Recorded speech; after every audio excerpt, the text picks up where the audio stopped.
Ladies and gentlemen, by the time this episode airs, it'll be the end of September and thus the beginning of the September news episode. We've got everything from good news reviews to Xbox kind of fucking it up again.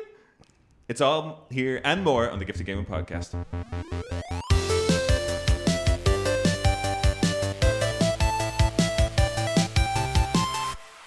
What's up? It's me, your host, Darren Wade, and today I'm joined by the artist, a gamer formerly known as Mr. Xbox Games Pass himself. Currently, Mr. Xbox Games Pass himself. I really need to find out before I start. Pain in the ass. Pain in the ass, Luke. Week by week. I told you to change my name. And then, of course, the console-hating, PC-playing, retro-repping, lore-seeking, full-time Canadian himself, Chris Robbins. Also, happy new home, Chris. Thanks, man. Happy home, Chris. Yep. Yeah, it's been a exhausting week. I mean, I know you have no internet, which has got to suck in the modern No, computer's not even set up. Haven't really been playing anything since... Well, I played a few, call them palette cleansers after Expedition 33. So it was just like Blotcho and just kind of random shit like that. And I did pick up and start playing Final Fantasy X Nice. like a day or two before the big move. But now I am sans internet until, God, like 2 weeks. First playthrough of 10, or you've done that before? Well, I've played through 10. Yeah. Oh, okay. Great. Fantastic game. What inspired that this time? Was it? It was just on sale. Oh, okay. I was like, yeah, fuck, I should have that in my library. Came packaged with 10.2. No. Which I did own and I did play before. I'm a sucker for the job system, but I do remember it being really cringy. It's got so, like, the job system, even as silly as some of the jobs are, the job system in that game is excellent. It's just that the game is just a cringe fest, man. It's just such a horrible cringe fest. It's a tough one. I can't do it. Yeah, even when I do get my internet, like, oh God, I'm such FOMO right now. Because I bought Hades 2 the moment it released on early access back in like May or something. I only played 2 hours. I was like, you know what? I'm going to wait for full release on the whole experience. And I've had the game for like day one or prior to day one. Yeah. I could play it on day one full release. Haven't got the chance. I don't have internet. I can't even like update it. Well, we can go on to our first story, which is positive reviews in a second, Chris, and I can tell you all about what you're missing. Okay. But Luke, what are you playing? I have been playing a couple of things on Game Pass. I just finished Blueprints. Oh, nice. Excellent. What was your final thoughts on Blueprints? It's fine. It's fine. Just fine, eh? Not a gaudy contender? A lot of people are saying it might be Game of the Year. Not for me. I think that sounds... I think there are... Yeah, my friend John definitely thinks it's Game of the Year, and he, for the record, 100% did Clair Obscur as well. And loves Clair Obscur, but he says Blueprints is better. I haven't played enough Blueprints, but that's an outracious thing. I don't. Different strokes for different folks. There's nothing wrong. There's nothing wrong with enjoying. That's true, Chris. You're right. I need to. I've been hanging on with Craig too much in the podcast. That's my problem.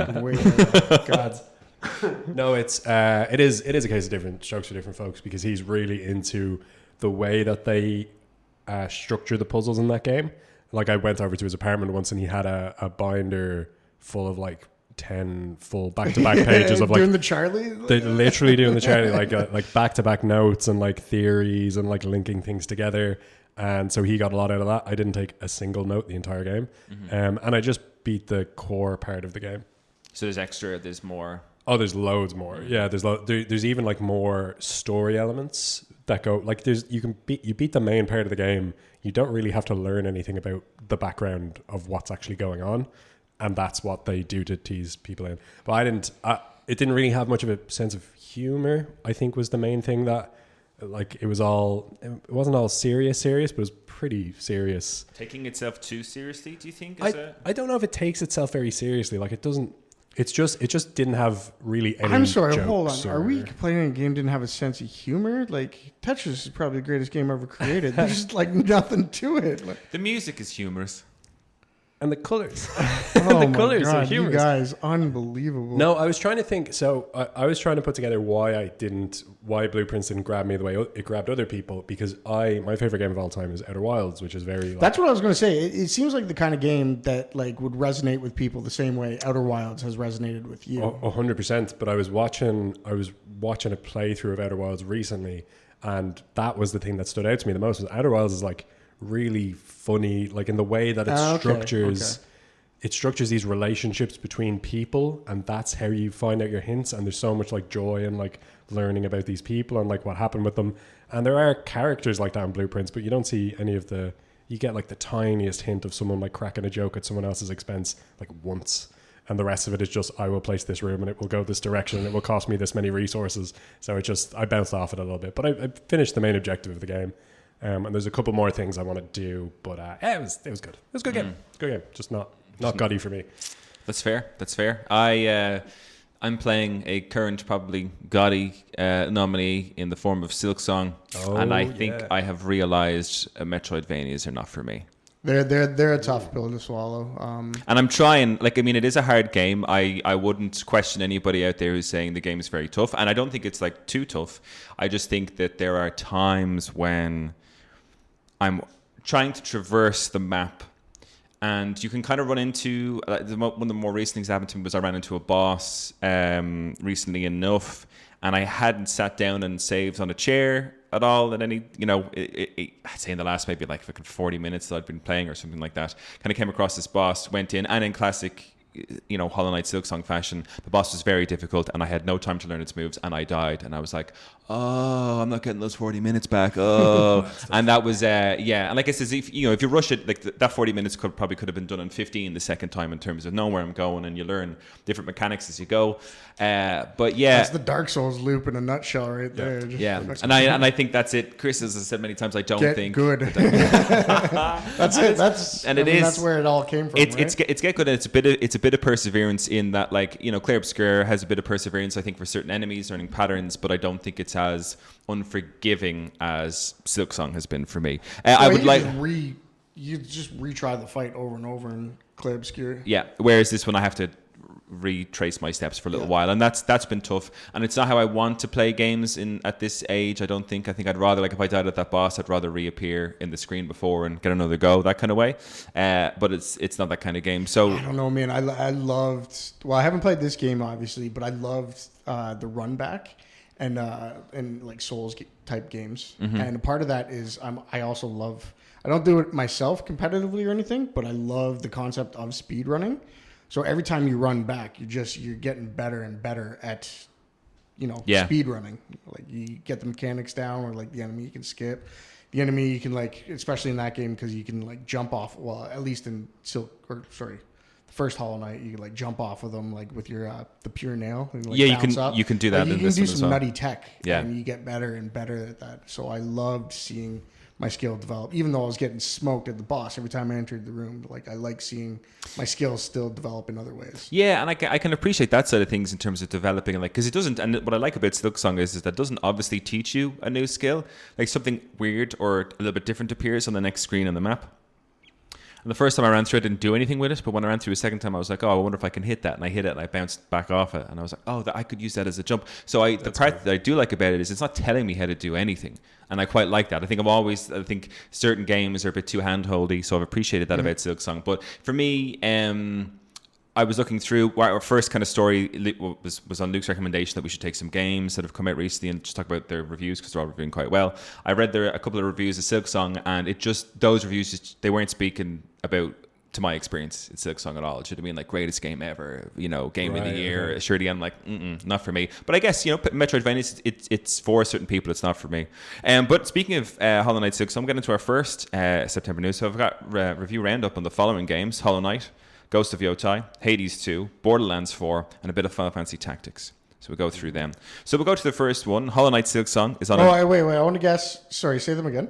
Hollow Knight Silksong, Ghost of Yotai, Hades 2, Borderlands 4, and Final Fantasy Tactics. Do you want to go through? Do you want to guess? Final Fantasy Tactics or Borderlands probably has the worst. Oh, you were going to be supposed. Let's have a guess. So let's go for the Metacritic score out of 100. Luke, what's your guess at Silksong is currently sitting at Metacritic? I'd say probably around 90. I'd say high 80s at least, but I'd say 90. 92. 92 is bang on, Chris. That's the number. So this review is from Double Tap. So I took kind of there was big reviews and small reviews. So I went for somewhere in between to kind of fit the palette of our size of our episode. So I'll go for this review from Double Tap. They give it a 90 out of 100. There may be dozens of indie Metroidvania games released on Steam every month, but Hollow Knight Silksong is the perfect reminder of why none of them ever got as big as this pair of games. Silksong pushes the genre to heights it has never known before, combining a fantastic aesthetic and narrative with extremely polished exploration and boss mechanics. While there are frustrations that can grate on you in those annoying moments, they quickly fade away when the game is viewed as a whole. It really does live up to the hype. I'd still like the next one in sooner than 7 years, though, Team Cherry. There's a couple of things I would agree with on this review. Those things that are annoying, they never didn't get annoying. Like when I kind of stood back and looked at the game I was playing, I was like, no, this is still an annoying section.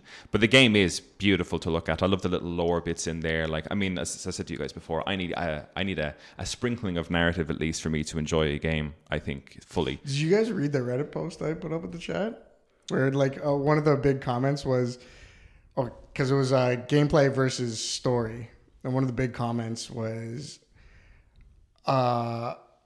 a bad gameplay with a good story is still a bad game, but good gameplay with a bad story is still a good game. Yeah, and I'd agree with that in fairness, yeah, because I think at the end of the day, it is about how enjoyable a game is to play. I mean, for me, I think that's kind of across the board you can get away with that. But for me, if I was playing a game that maybe was a lot of fun to play, but like the cutscenes would come in or you'd be given a bit of narrative stuff that I thought was stupid as fuck, I'd be like, all right, I'm out. You know, I'd need a nice link of both.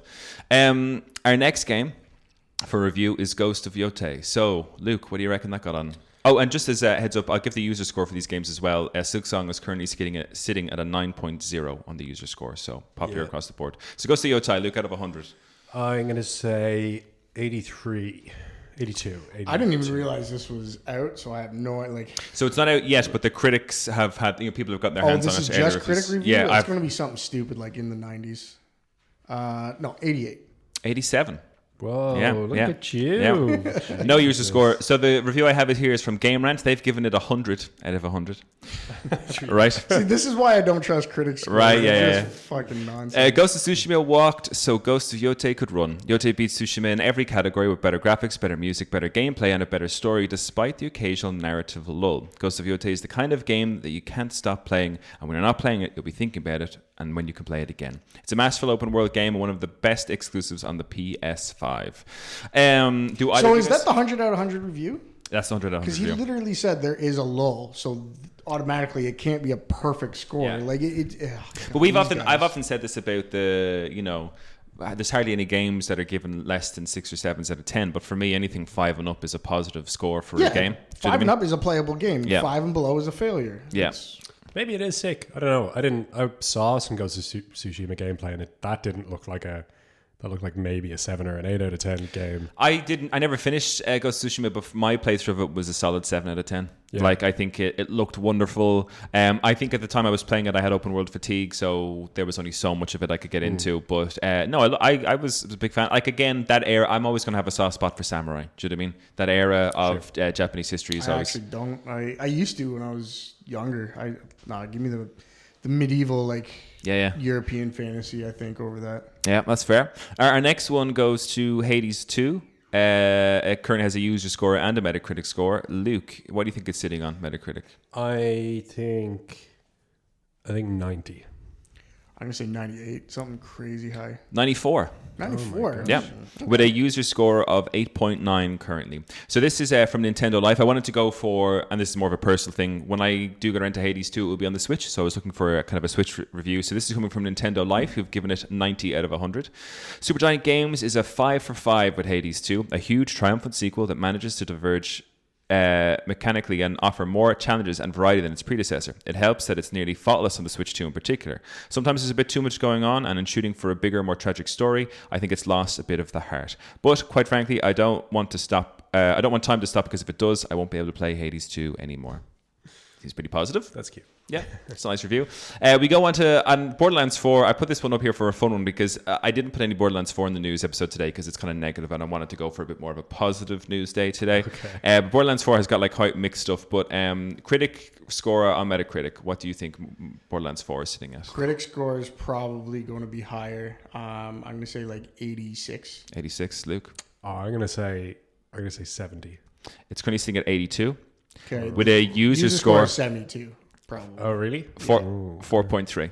4.3. Yeah. Fuck, I was being Yeah. That's So I've only got a crazy. small little review here from Pitchford. yeah, right. Games Radar Plus gave it an 80 out of 100. Borderlands 4 extracts the essence of a finale shootout and spins it across an entire game with a staggering amount of guns, allowing for pure carnage. While the game's story and tone fall far from those heights, at times it simply doesn't matter as much as shooting 6 robots out of the sky with an electrified explosive gun is just too much fun. So yes, I think The user scores are probably like, fuck this game, the movie was bad.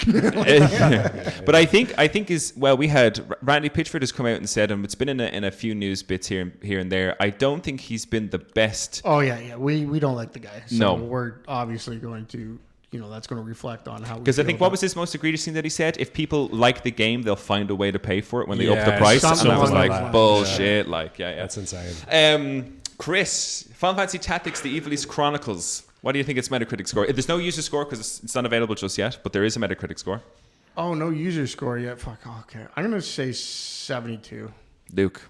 I have no compass for this. I never played the original. I don't even know what the game is like. People are going to be automatically mad that it's a remaster that they didn't do enough with. They took some content from the PSP. So it's not going to be well received as, the original Final Fantasy. Maybe Tactics. not. I go 8 out of 10. I don't know. 88. Oh, fuck, really? Yeah. Okay. So, and outside of Metacritic, I've been keeping my eye to this because I was like, do I want to get it? I mean, Do I I'm not want to getting it get it? regardless. It's been I just need it in my library. Hugely positive. And although we complained that the War of the Lions stuff was taken out, people are very happy with the fact that this is a true remake as opposed to taking in what people came up with afterwards. People are very happy with it across the board, it Yeah, seems. that concept drives Craig nuts. He's like, they didn't add anything new. It's like, no, I want the I want game. the same I just game. want to play Yeah. the same game again. This review is coming from Game Informer, who gave it a 93 out of 100.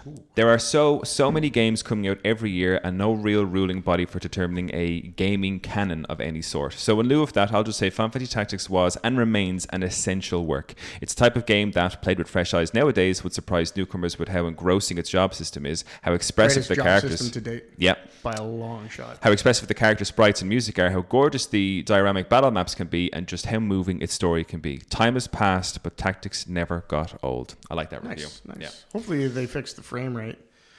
Oh, that's They've smoothed it out and they've put in some quality of life things, I think, in terms of UI and everything. And of course, the whole thing's fully voice acted, which I think will only help the story, which was great to begin with well. anyway. They had already done that in War of the Lions. Did War Lions have full voice acting, did it? Like in the cutscenes, no. Oh, like even like just the Chat bubbles. Chat bubbles are all voice acted, I believe. Yeah. I could be wrong, but I think they're all. It's not just the cutscenes; it's the whole lot is voice acted. The big killer here, though, would be the price because it is Well, full price game, classic. €50. I 50, think 50's okay. 50's okay. 50's okay. I was definitely waiting for. 40 would have been better. What Yeah, platforms is it coming out on? It's coming out on PC, and then that's when I stopped looking. Yeah, So, PC and I think it's PS5. everything. I would hope it's everything. Do you know what I mean? It'd be a good thing to have on everything. be great for the Switch. Fantastic game. Perfect game Oh, for yeah. the Switch too. Yeah, absolutely. So that's some uplifting reviews. Everything seems to be quite positive. Some good games. We're going to get into our first game story, which is an Xbox one on Games Pass. Just before we jump in, just a little side thing. Where are you all sitting on the Game of the Year right now? Expedition Quite 33. obscure for sure. I haven't played it. If I do You haven't play played Hades Silksong. 2 enough, Have what? you? Have you played Silksong? No. Okay. Not You got it? Probably not. Oh. So I want to play Hollow Knight first, and I just Okay. there's just Right, so right. much to do. But yeah, I can't imagine it being anything other than Expedition 33. With that said, my vote may go to Hades 2 just because I love that. I loved Hades so much. So good. It's Yeah. so good. Hades 2 looks But that doesn't amazing. mean I think it'll win. I still it has to be Expedition 33. I can't imagine anything beating it. I think for me, Luke, it's got to be Expedition 33 in the fact that they have redefined the genre and brought the genre right back to the modern era in a way that I didn't Full think was possible. resuscitation, man. Yeah. 'Cause even Final Fantasy Squeenix has stepped away from that. Yeah, and it's been so impressive what it's done for the genre that Squeenix executives supposedly have met with Sanafall to discuss how they did what they did, because Squeenix would have been the timeless turn-based Yep. RPG crew, and they've stepped away from that because they didn't think it was popular or could be made popular again. And I think Sandfall has absolutely turned that completely around. Where are you sitting, Luke? I'm the same. I know it's boring now. We all have the same answer. I'm Claire Obscure at the moment. I am really keen to try Hades 2. I loved Hades 1 so much, and I think Hades 2 will move me a lot. But you're dead right. Like, Claire Obscure is just... the Final Fantasy arc had kind of stagnated, and Claire Obscure just stepped in and said, hold my beer, watch this. This is going to be sick. And it was. Hold my baguette. But I asked the question now. Hold my baguette. I asked the question now just because we now have, like, Claire Obscure is out, Blueprints, Silksong is out, and like people know what that game is actually like. A lot of people still say Kingdom Come Deliverance 2. I can't believe that was this year. That's crazy that was released this year, and it was so big at the start. So I think of the year. the only thing that we've got left now is Ghosts of Yotei to play, because everything else that they reckon will be nomination contenders is now released, with the exception of Yotei. So that'll be the last one to see. And I'm keen. I'm like, I want to... and it's funny because the games this year, they haven't all spoken to me in the ways that games would have had in previous years. But if you read online, people are saying that this year is absolutely amped with games. Like, it could be. It's the best year of gaming we've had in so long. It's pretty good. I was having a conversation with someone recently asking them, like, what's their favorite, like, era of gaming? And they were like, oh, like 2007 kind of thing. I'm like, man, look around you. 2025 is like the best year to be a gamer in decades. Yeah. Like, it really is there's a lot, and there's a lot of like... Well, it's good and bad. There's some shady shit going on, like all the patents that came out this year, and just the business side of things. Probably another article on this. The industry side of things is an interesting one. Yeah, I think that's where I've got a couple of interesting topics, just because I wanted to kind of blend together. Again, they're kind of a little bit positive, just in that we have covering the news have noticed how the industry is shifting, or how it needs to shift, because it's not sustainable as it is. But yeah, we go through some of these stories and kind of map into that. But the first one is Xbox Games Pass once again in the firing line after former Microsoft executive says it creates, quote, weird inner tensions. This is coming from IGN by Wisley and Poole, and this is on the 8th of September. So hot on the heels of former Bethesda executive Pete Hines questioning Xbox Games Pass as a business strategy, a former Microsoft executive has backed the comments insisting Microsoft subscription services creates, quote, weird inner tensions. Last week, Bethesda Studios' former Senior Vice President of Global Marketing and Communications, Pete Hines, said gaming subscription services like Xbox Games Pass are, quote, worth jack shit if the game developers who create content for them are not properly supported. He continues, subscriptions have become the new four-letter word, right? You can't buy a product anymore, Hines said. When you talk about a subscription that relies on content, if you don't figure out how to balance the needs of the service and the people running the service with the people who are providing the content, without which your subscription is worth jack shit, then you have a real problem.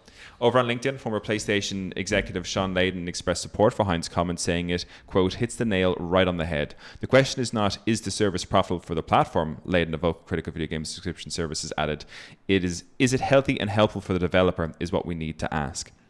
Layden's comment prompted a comment from former Xbox Studios VP Shannon Loftus, who provided some insight that benefits from coming from a former Microsoft employee. Loftus, who retired from Microsoft in 2022 after 29 years at the company, served as a manager on several Xbox projects, including Fable, Viva Pinata, Banjo-Kazooie, and Age of Empires. Quote, as a long-time first-party Xbox developer, I can attest that Pete is correct, Loftus said. While Games Pass can claim a few victories with games that otherwise would have sunk beneath waves, Human Fall Flat, for example, the majority of game adoption on Games Pass comes at the expense of retail revenue, unless the game is engineered from the ground up for post-release monetization. I could, and may someday, write pages on the weird inner tensions this creates, she says. The suggestion Games Pass comes at the expense of retail revenue is a long-standing criticism of the subscription service, one Microsoft was forced to admit in 2023. There's been much debate recently over the profitability of Xbox Games Pass, which Microsoft itself has said makes money even when factoring in the development cost of the games that launch within it, and the lost sales of first-party games which people no longer need to pay individually for. Regardless, Xbox Games Pass remains a huge profit driver for Microsoft, which said in June that the subscription service had reached a new annual record of nearly $5 billion in revenue for the first time, following the launches of The Elder Scrolls Oblivion Remastered, Doom the Dark Ages, and Indiana Jones and the Great Circle. In July, hot on the heels of layoffs that swept through Xbox, the founder of Microsoft-owned Arcane Studios hit out at Games Pass, whose subscription model he called unsustainable. Rafael Colantonio, who founded the Dishonored and Prey developer and served as president before leaving in 2017 to start Weird West maker Wolfeye Studios, took to social media to ask, why is no one talking about the elephant in the room? Cough, cough, Games Pass. When asked to expand on his thoughts on Games Pass, which Weird West launched straight into his day one title in March 2022, Colantonio said, I think Games Pass is an unsustainable model that has been increasingly damaging the industry for a decade, subsidized by Microsoft's infinite money. But at some point, reality has to hit. I don't think Games Pass can coexist with other models that either kill everyone else or give up. During the great Xbox FTC trial to decide the fate of Microsoft's $69 billion acquisition of Call of Duty maker Activision Blizzard, then PlayStation boss Jim Ryan claimed that he had talked to all the publishers and that unanimously they all hated Games Pass, quote, because it is value destructive. He also said Microsoft appears to be losing a lot of money on it. Back in 2021, Xbox boss Phil Spencer countered Games Pass doomsayers, saying, I know there's a lot of people that like to write that we're burning cash right now for some future pot of gold at the end. No, Games Pass is very, very sustainable right now as it sits, and it continues to grow. That last section I struggled to kind of take, Phil Spencer on face value with, because, he said a lot of things that turned out not to be true with an Xbox. But we've kind of talked about it. That is Games Pass a thing that's sustainable? Like we would have said.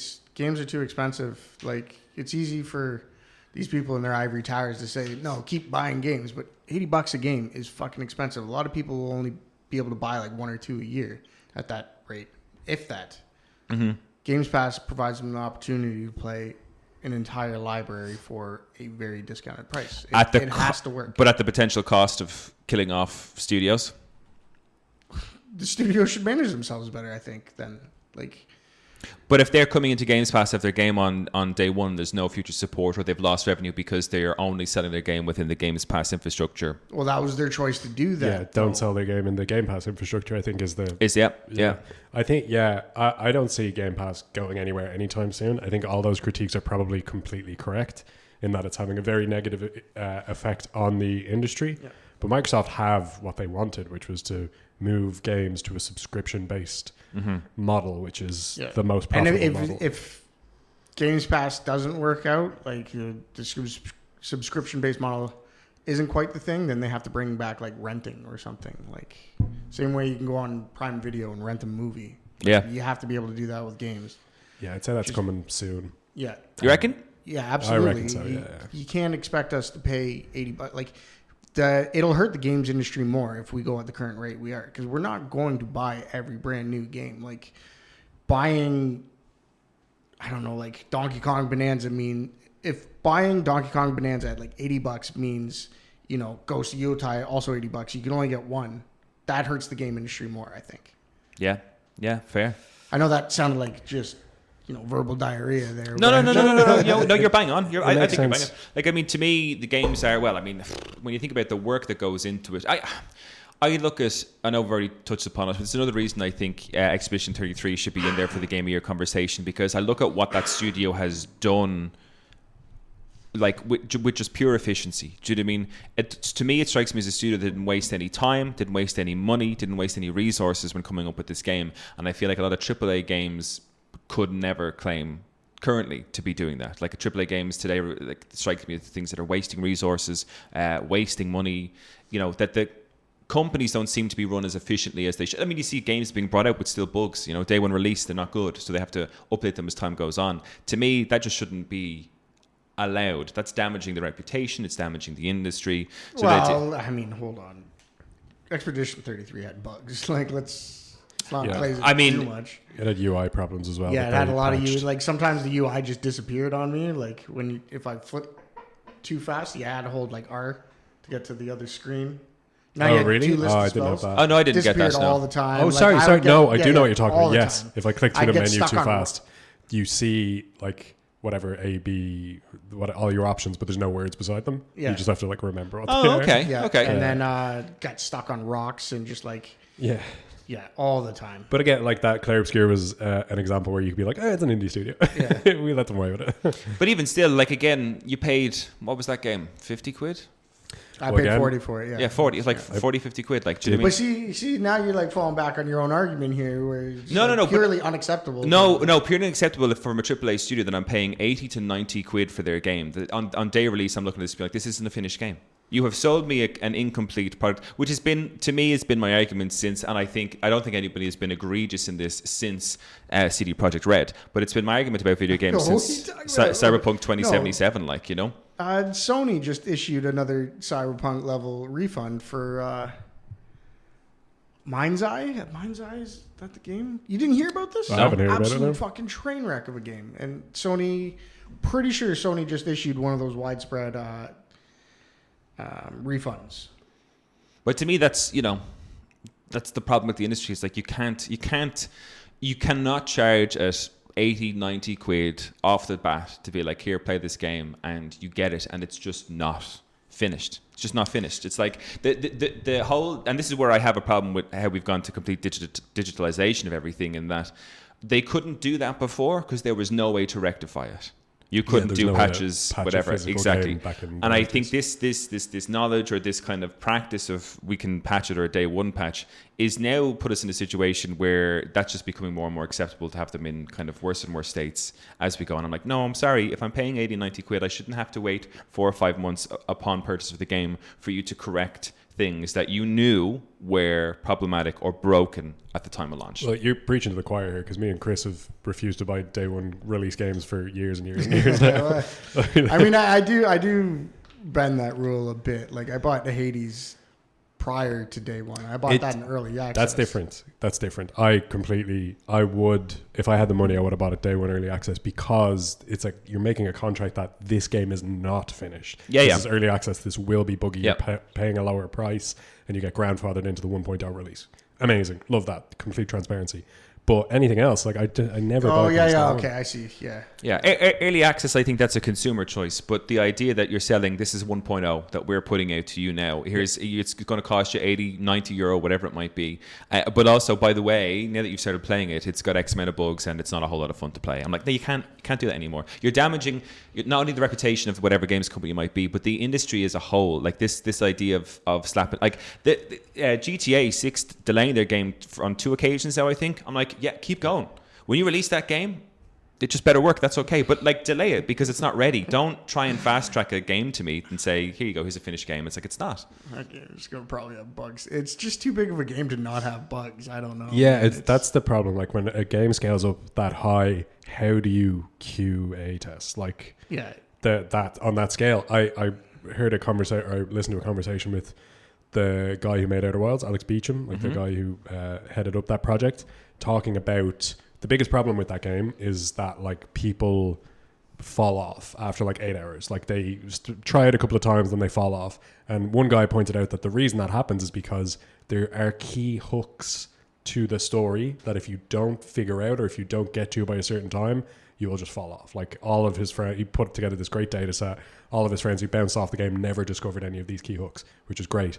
And he asked Alex Beecham, is this something you did in QA testing? And Alex Beecham was like, we could never have anticipated that in QA testing. Like, you really have to think about the game from every conceivable angle, and the larger a game becomes, like something like a GTA 6, the more impossible that task becomes. But I think, so I don't, in terms of like story hooks and stuff like that, I wouldn't consider as something that needs to be QA tested. Story hooks could be delightful for some people, other people might not gel with it whatsoever. That's purely, what's the word I'm looking here? Preferential, do you know what I mean? That there could be, like, some people love Gladiator 2. I thought it was an awful movie. Do you know what I mean? So the kind of, from a story perspective, I think it's going to sing to certain people and not to others, and that's, I don't think anybody has any control over that. But basics of how the game is operating and how the game works, and the game isn't going to break down for you or things going to fail, that stuff shouldn't be allowed to be presented on a storefront at all until it's finished and ready, you know, would be my argument. I just think it's really hard to do. I think that's a really high bar to set. Like, I think Cyberpunk was never going to clear that bar perfectly. I still think how CD Projekt Red, the higher ups in CD Projekt Red, handled that was a fucking disaster, and they deservedly have egg on their face for it. But there was always going to be some level of, like, again, that's just why I don't buy day one, because there's always going to be something wrong with it. That it doesn't matter how big or skilled your QA team is. Maybe a really good QA team could catch lots of stuff, but I really don't think the first proper beta test is when it's released on day one. Like, that's like, it's look released at, to like, millions of people. The any percent speed runs. Yeah, where like people figure out how to just like walk through a wall. Like, they're exploiting you're not glitches. paying a QA 8 hours a day to just walk against a wall to see if he can clip Exactly, through. yeah. That's just not realistic. And loading background Games values would be like and stuff. $300 if that was the case. No, Yeah, but that's at the level that I'm like. Again, I think you're missing my point. I'm not asking that there can't be nothing wrong with the inside of this game at all. But from a player's enjoyment perspective, like obvious bugs that people come out and complain online, being like, "Hey, this is shit. This doesn't work." Blah blah blah. Like you're talking about a percentage speedrun thing that someone might find years later in a speedrun to say, "Oh, I can crack through this wall and it shaves X amount of time off my hand." It's like, yeah, that's fine, but it took the community fucking 8 years to find that, whatever. That's not the level of polish that I'm talking about. But I'm talking about when you start to a game and you're playing it, like the game just can't like fuck around. Or with PlayStation games, at least I don't know if it does the same with PC games, but with PlayStation games, some will arrive and you can play them, and you might be an hour or two into them and the game crashes. Like the game has there's a bug in there and the thing shuts down. It's like, oh, we found a problem with the game, send the error report. I'm like, I'll let this happen once, but I paid whatever else. This game shouldn't be failing on me every... Yeah, hard crashes are pretty unacceptable, that's for sure. But that's just, here you go. There's my angry... as you can tell, Cyberpunk 2077 still hasn't... I still haven't washed the dirt of that one off my eyes. Lots of sour taste in A big time, yeah. But just in terms of like, the industry only exists because there's people willing to pay for your games. Don't make fun of them by trying to release stuff that's just not ready to release. And again, like as you said, Chris, people can afford to pay 80 quid, twice, 3 times in a year or even in half a year or whatever else. So like, this is people's money. It means people work hard for it. Don't make fun of them by presenting them with this thing that they've waited years for and making it just or move a broken to a platform with a really good refund policy like Steam. Yep. There you go. Yep. Well, this next one's a little bit more positive. That's good. So we talked about, do you remember, the reason I picked this one out was because it made sense to me in that we had the Don't Kill Games or Stop Killing Games initiative. Yeah. And what I thought was quite interesting was it was being brought to it was the European Parliament, and I remember I was listening to a guy talk on it. What's interesting was, of course, there were so many people there that probably have no idea anything about the industry whatsoever. So this next one is titled Video Games Europe and the EGDF launch Pixels to Policy campaign games. And this is coming from, this policy campaign is coming from gamesindustry.biz by Vic Hood. So, Video Games Europe and the European Games Developer Federation, the EGDF, have launched the Pixels to Policy campaign, which aims to, quote, explain the industry to people who aren't familiar with video games. Announced on September 22nd, 2025, Video Games Europe and the EGDF, which both represent the European video games industry, described the campaign as a comprehensive showcase of the economy, the jobs, the games, and the vast consumer choices provided by Europe's creative and digital trailblazing video games sector. The Pixels to Policy campaign hopes to explain the industry to those who are unfamiliar with video games, with a particular emphasis on ensuring Europe's policymakers are well informed about the industry. The campaign's website, which is formatted like a pixelated video game, offers 4 levels, each offering information, stats, video explainers, and more on a specific aspect of the industry. Level 1 tackles the industry, the players, and the economy. Level 2 focuses on the best-in-class minor protection and parental guidance. Level 3 explains Europe's video games landscape, and Level 4 covers player choices and in-game activities. Quote, it can be difficult to explain the multifaceted nature of video games and the sector as a whole, especially to people who may not have picked up a pad or turned on a PC or console to experience the many joys and benefits of video game play, said Video Games Europe CEO Simon Little. We hope that this campaign will enlighten, inform, and inspire. Game development is extremely exciting and complex, and we're excited to share how we work and how we deliver the varied, high-quality, creative content to millions of players around the world, added EGDF Managing Director Jari-Pekka Kaleva. Last month, Video Games Europe published its All About Video Games report, which found that digital purposes made up 90% of European gaming revenue in 2024. I just thought this was a nice one, that, policies and stuff like that probably should be coming into games to protect consumers more. It's something that I've always kind of been harping on about, that I think the industry is missing. And it's nice that there's probably something out there that can inform people who will have to make these decisions and policies, because again, it's a lot of people up there who are getting things on the table who have no idea how it works or what the industry is, Yeah, that's nice. Who are the people behind that effort? Was it a not-for-profit group or? Video Games Europe and the European Video Games Developer Federation. I don't know if they're not for profit. Oh, I can have a little look and see. That's cool though. Yeah, it's nice to, because it is an industry that has a fucking load of money flying around in it. That again, a lot of policymakers don't know anything about, and therefore won't be motivated to take action to protect. An interesting statistic, I don't know if I brought it up on the podcast before, but a thing that I came up with, or read recently that I came up with, Hollywood in order to be profitable or to continue to do what it does, so like the Hollywood industry making films, needs to crack 9 billion in order to be like, okay, we can keep doing what we're doing. Everybody's gotten paid. The movie's been well received. There's been a minor profit made here. This is all sustainable. It needs to match 9 billion. The video games industry is already bigger than Hollywood, but they reckon that GTA 6 alone in its first year to maybe first years will probably crack 7 billion. So like GTA 6 as a video game is almost enough to sustain all of Hollywood. I think GTA 5 did something like 4 billion or 3 billion or something Yeah. in its first like year or so. Yeah, it's huge, man. It's so big, and I think that's the part that I don't think people outside of the industry ever really pay attention to. But it is officially bigger than the movie industry. Yeah, by a good deal amount now. Do you know what I mean? But it's still, from a policy, from a consumer protection, all that kind of stuff, it's still way behind. At least I think in a lot of ways. So to me, it's nice to see things are kind of. You know what I really like about the video game industry too is like everyone gets a chance, whereas like in movies, the independent films are just like unheard of. Yeah, I shouldn't say unheard of, but like you have to really go out of your way. You have to go looking for them. Like you never really hear about them unless you're actively searching or in that community. But in video games, like it's easy to. Well, I shouldn't say it's easy, but you can make it to the storefront of whatever platform you're on as an independent developer. Yeah. And I think that's a product of like the era that video games came through in. Like if you look at old school Hollywood, a certain number of movies get made. There are a certain number of like movie theaters around whatever country, and so only a certain number of movies can make it through to the movie theaters. So all these politics end up happening where producers are competing with each other to get their thing greenlit. Whereas video games came out in the internet era, basically, like started in the so like it's more kind of an open source. There was more of an open source framework for them to distribute their stuff. So it came around. We've something like Steam that like enables Thinking it all. of it, going even further back for entertainment mediums like books and stuff, getting your book noticed is borderline impossible. That's true. Yeah, that is true. Oh, jeez. yeah, and it's a funny. Thank God for the internet. Yeah, but that's the thing as I well. don't have internet. Soon, Chris. What do I do with my life? Soon, Chris. But it's one of those things that I often forget. And it wasn't until I heard the statistic that GTA 6 alone could potentially prop up all of Hollywood's needs of a year. I was like, that to me is wild. And then I thought of like, now again, I mean, maybe I don't study the movie industry. I'm not in there. So like, does the movie industry have lots of catching up to do in terms of protecting all sorts of people who work in the industry? Probably does. But I mean, it's often highlighted the need for getting everybody protected. I think the movie industry actually does a better job of protecting people, especially right now in the advent of AI. Like they have like guilds and stuff, right? That depends on the country. The Film Actors Guild.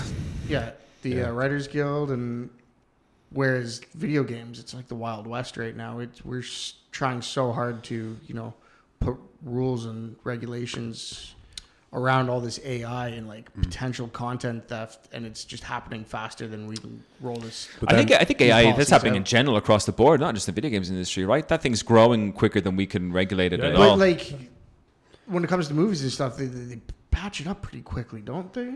Like, well, I mean, I think that they have like, I suppose, the guilds or their unions that mean if they're as a group aren't happy with it, they can shut down the entire industry in a way. Whereas there is nothing, I don't think, that would have the same purchasing power in the video game industry as like, I mean, like there's so many individuals that you'd have to get everybody who's currently making a video game to say, hey, stop writing on your video game right now and let's put it to the fucking people who are doing it. It just wouldn't work. It's just not they're two completely different monsters, really. Not yet. It's all done on a country by country basis. Like when I worked in animation, there was only an animation union getting off the ground, so we didn't really have any workers' rights, basically. Like, and it's definitely the same for video games in a lot of places. There's a video game union getting off the ground in Ireland as well.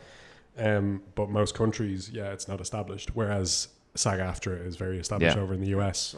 But to the point where like the writer's strike that SAG-AFTRA staged in 2024 had a knock-on effect of like freezing all, at least in my own experience, froze all the animation jobs over here and like TV jobs and everything like that.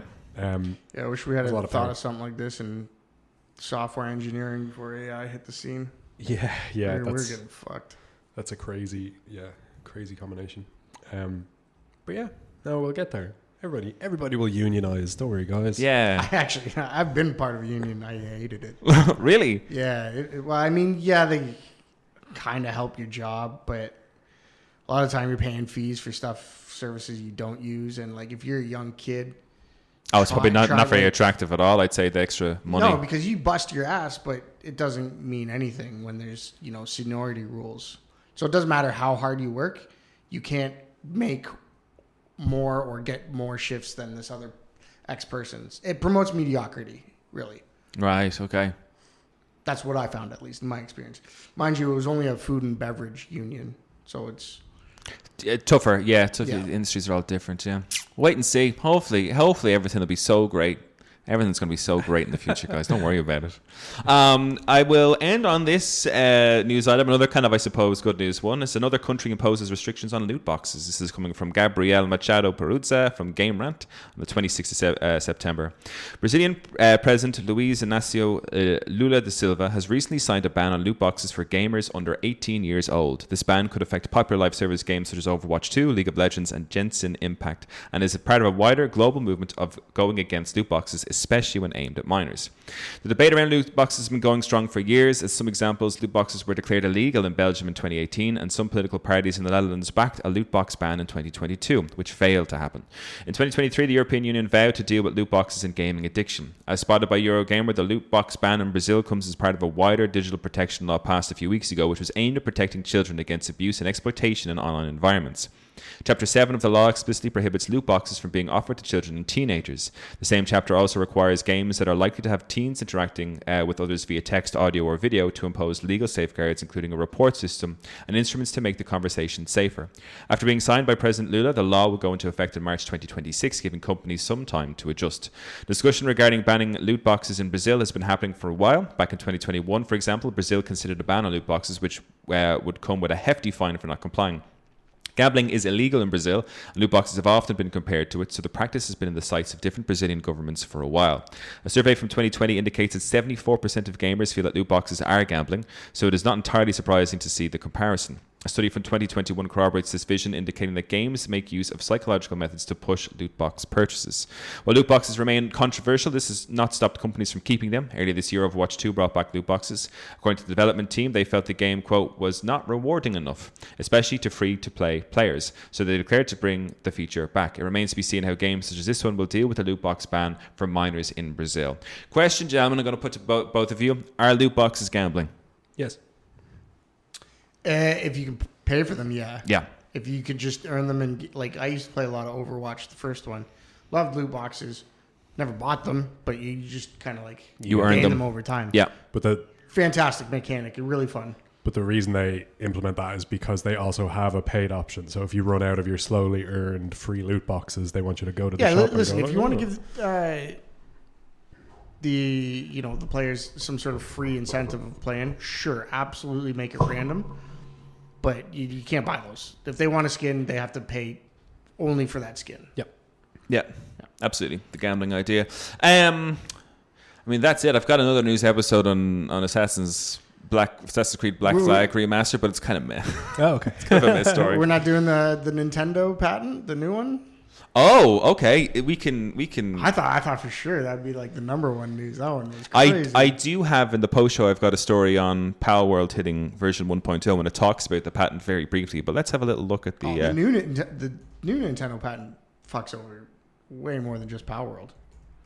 Isn't it just like mounts and just like any sort of summoning in general? Like Final Fantasy's kind of under the radar now. Is summoning, does that count under it? Like, is it not? You're summoning a creature to fight another creature. That's Final Fantasy summon right there. Does it not specifically say that in the context of something you catch in a little container? Or? So that was the older part of the patent. So apparently, and this is what the whole thing with Pal World is that Nintendo have been changing or editing the patent to focus currently kind of squarely on Pal World because of the money that it's making. But I'll go through. I found an article here from Games Radar Plus. This is coming from Austin Wood, published 2 days ago.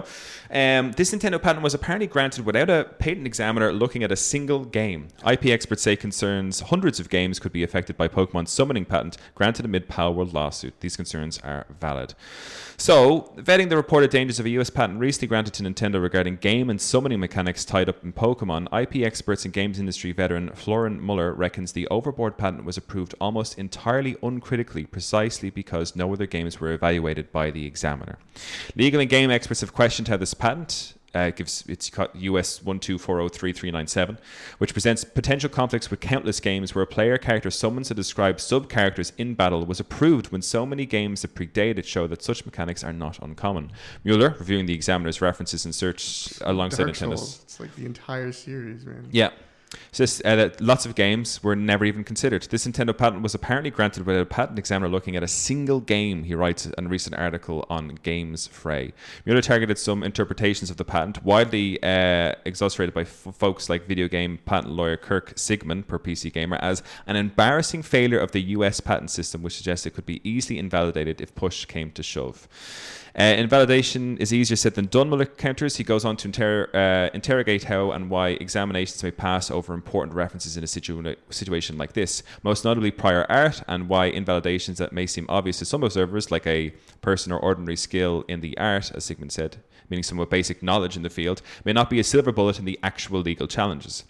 Quote, we mentioned that the United States Patent and Trademark Office has recently made it more difficult to challenge granted patents, he said. It's also worth noting that if a validity determination must be made in a US court, it will be put before a jury most of the time, but US juries are extremely hesitant to conclude that a government agency made a mistake. Jurors are routinely shown a video that portrays the US PTO as omniscient and incredibly thorough. The video shows images of patent examiners in lab coats jointly looking at something, but how it actually works is that the patent examiners sit at a desk and have a rather limited amount of time available per patent application. Separately, Miller stresses that one can always view the threat level differently, but in principle, the concerns that others voiced over hundreds of games being at risk were valid. He reiterates that the claims of the patent, with Claim 1 being the broadest and therefore most threatening one, could become a hazard for other games depending on how the patent is enforced or interpreted. Miller's argument reinforces the seriousness of the patent's approval. It sounds like an obvious overreach to many people. Miller himself points to games as old as 1975's Gunfight as arguable prior art precedent for games with multiple battle systems as described in the patent summary, but the US Patent Office didn't see it that way, creating potential creative minefields or legal burdens for other games and developers. In essence, its very existence is in danger. Seems wild to me that someone could approve that without checking out what a single other game has done. It kind of touches on the story you mentioned earlier about the needs for education. Yeah, in like that the European group were carrying out and pointing out like the importance of these decisions across a very large swath of people, generating a lot of revenue, and you need to take these things seriously. Like imagine someone coming over to someone and saying, hey, listen, we have an amazing world map that you pause the screen and you take a world map and it shows where everything is, and we demand to have that patented because we don't like the other games are copying us. And some dude at desk is like, that seems reasonable. Click. Just stamps it through. It does undermine, because like I think a lot of like copyright law and patent law is only as strong as the robustness of the patents themselves. And like if people are seen to be granting these wide overreaching patents, it undermines the whole system. Like if they can be like so freely challenged by so many parties, then the patents themselves have no legitimacy. So yeah, and like that's problem one I have, is that this was kind of approved so easily. But problem two I have is Nintendo, fuck off.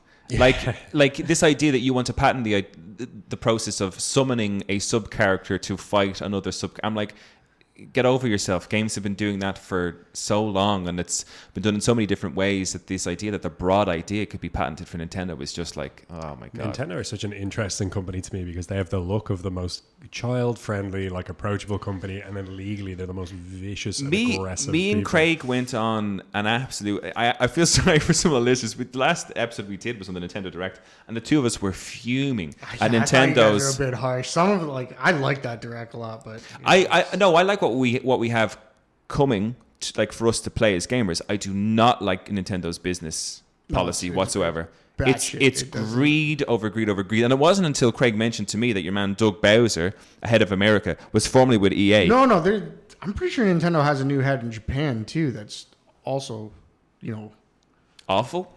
Yeah, but it's just not a gamer, I think, is the idea. Like he doesn't have a background in video games. Just a business guy. Yeah, and I'm like, okay, fine, but that's just not, like, as Craig said, and this is the case in point of how things have gotten so bad.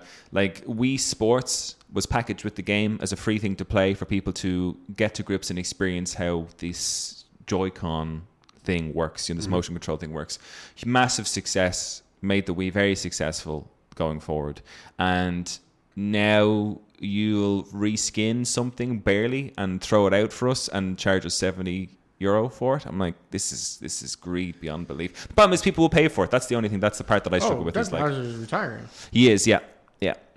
He was with them for 9 years, I think, but prior to that, he was with EA, which I had never known, and that kind of made a lot of sense to me. To think if you had Reggie, Reggie.